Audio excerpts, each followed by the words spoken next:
left, let's say, communist, Marxist, or socialist countries and actually come to America, and they're going to issue their warnings because as we're speaking right now, we just passed another, I think, 1.9 trillion. I mean, who's counting anymore? How much more money are we going to print and give to, quote unquote, the poor people? And that's the end of capitalism or free market capitalism as we know it. I went to military school in New York, and while at military school, we were taught to read the Communist Manifesto. And then I joined the U.S. Marine Corps, and I went to Vietnam, and I actually saw communism at work. So the Capitalist Manifesto is kind of a warning, because we've been warned all of these years, since I was a kid. We were warned that communism was going to take over America. That was the intent of Khrushchev when I was a little boy. And today I can see it coming true. So the Capitalist Manifesto, these videos, is we're interviewing people who have actually left, let's say, communist, Marxist, or socialist countries and actually come to America. And they're going to issue their warnings because as we're speaking right now, we just passed another, I think, 1.9 trillion. I mean, who's counting anymore?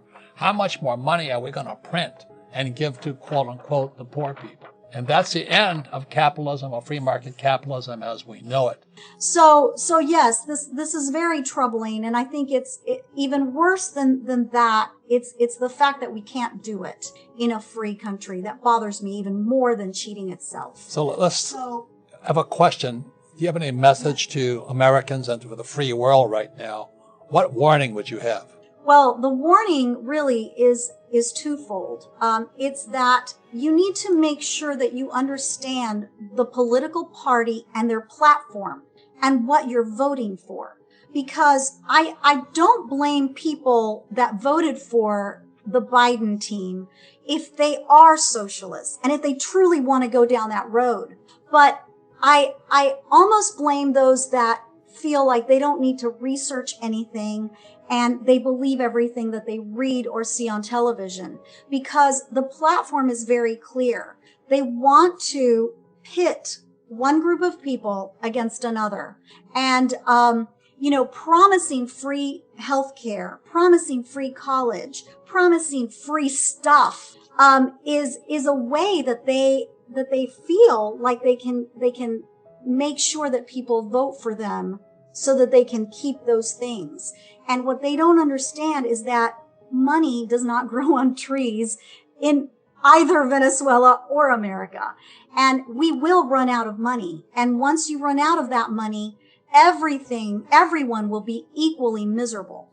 They want to make everybody equally rich. Well, that's impossible. But equally miserable is the way we're going to go. So when you see, a political party, in a sense, act like the political party in Venezuela that brought that country to its knees, I think you should pause and understand what you're voting for. If it's anti-fossil fuel, anti-gun control legislation, free healthcare, free this, free that, attack on the First Amendment, you should go, you know what?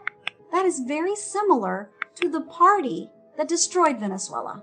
When you saw the U.S. Capitol being so-called attacked by terrorists or whatever it is, and today it's barbed wire all around it, and thousands and thousands and thousands of U.S. troops protecting the Capitol, what goes through your mind? Well, first of all, I think overkill. I hate, no pun intended, but these so-called insurrection weapons, first and foremost, they didn't go in there to change the government. They went in there demanding a fair vote count. So this doesn't even, it's not even close to what the regime does in Venezuela with the thugs. The thugs actually remind me more of and what they do and how they do.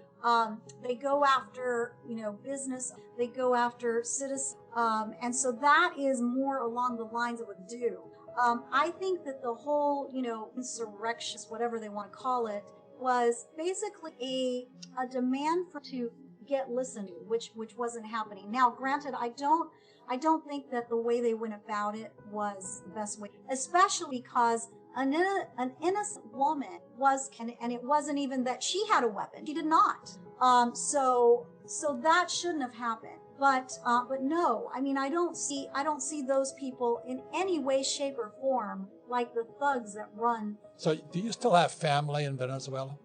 Yes, I do. All of my father's side of the still there. I have an elderly aunt who's 80 years old who we help because she has. I can give you an example how bad it is.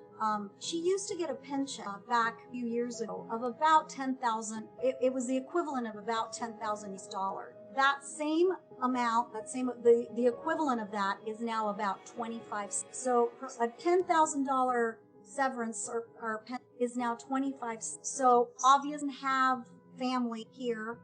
She would not be able to live on. So it's horrible. The situation is really bad. People have to be very creative.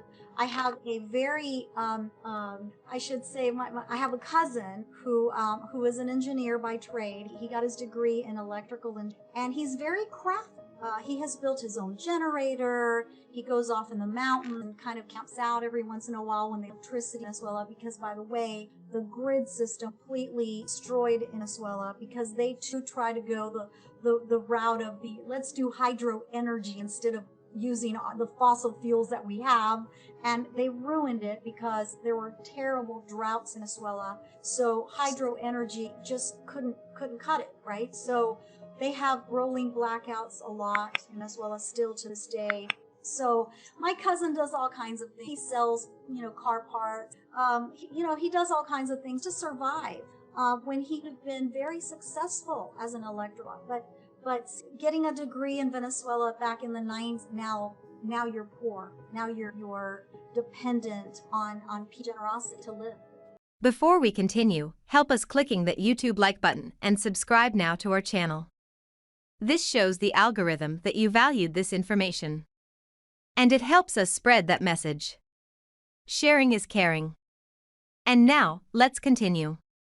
Do you want to know one thing about crypto? I made over 3,000% in profit in a few weeks. Fact is, the traditional financial system, the traditional money system makes you poor, not rich. If you want to earn $500,000, $1 million, you have to wait until you're 50, 60, 70 in the traditional financial system, and you probably will still be broke. And you will be old. This is not a sexy combination, as you can imagine. But the question is, how can you start in crypto and make these profits? Where to invest? Where to start? My name is Gunnar and I'm from Germany, as you can hear, and things are a little bit different in Germany. More about that later on. Fact is, there are lots of different cryptocurrencies. It's a gigantic universe where beginners and professionals get easily lost. But there is light at the end of the tunnel. There are 7 key steps you need to follow to become successful in this market. You have to know them, and if you fail one of them, it's literally impossible to succeed in this market. Just an example, one of the key points is your exchange, and one of the biggest are, for example, Binance and Coinbase. These are trusted and well-established exchanges, but, and this is a big but, you won't find the super profitable coins on those exchanges. The unknown super profitable coins that get gigantic profits are not traded on those kind of exchanges. They are traded on much smaller insider platforms that are barely known. And I can tell you what those super secret exchanges are and why they are so profitable. And another super important thing are the right information sources. The point is, the internet is gigantic. There are hundreds and hundreds of YouTube channels, blogs, pages, and much more. And there are also market makers and influencers. For example, Elon Musk, he is not a crypto guy, but the moment he recommended Dogecoin, it went through the roof, to the moon, so to say. But why did he recommend it? Where did he hear it from? He didn't hear it from newspapers. And believe me, he is listening to someone. But you have to know who, and you have to react before he is reacting. This is really, really important. And these are only 2 of the 7 steps you have to follow in order to be successful in crypto. And if you want to know all of these steps in much more detail, and if you want to have a comprehensive checklist, here's what you should do. There is a link below this video. Click on this link and you will get the opportunity to subscribe to my channel. Click on the link and you will see a video where I explain the next steps. So see you soon. Click on the link now. I'll see you there.